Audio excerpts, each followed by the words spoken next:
Welcome to our channel. Today we how to connect Switch controller to Mac Instant Fix step by step clearly.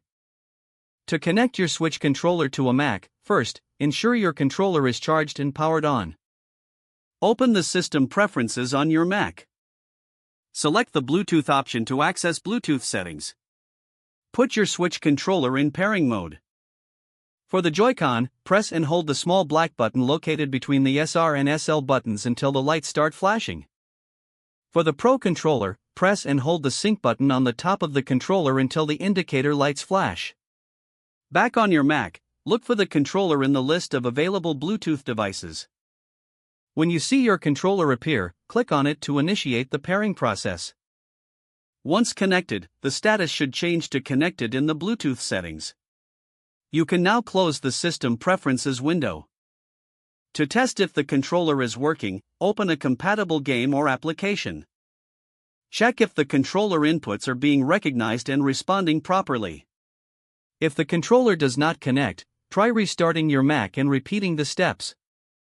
If problems persist, ensure your macOS is up to date for optimal compatibility. You can also try resetting your controller by pressing the sync button and re-entering pairing mode. Enjoy gaming with your newly connected Switch controller on your Mac. If the page does not load, refresh the browser or try again in a private or incognito window. Make sure you are using the correct email address, then retype it carefully to avoid small typos. If your password is not accepted, use the reset option and create a new strong password you can remember. Check your spam folder for verification or security emails, then complete any requested confirmation steps. Enable two-factor authentication if available to improve account security and reduce unauthorized access risk. After signing in, review your profile details so your contact information and settings are accurate and current. If you see an error message, note it down and try again after restarting your device and internet connection. Log out when you finish, especially on shared devices, to keep your account and payment information secure. If the page does not load, refresh the browser or try again in a private or incognito window.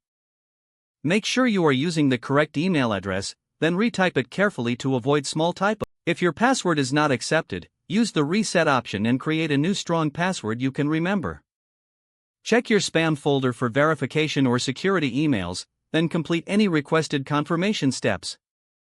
Don't forget to like this video and subscribe to our channel for more step-by-step tech guides.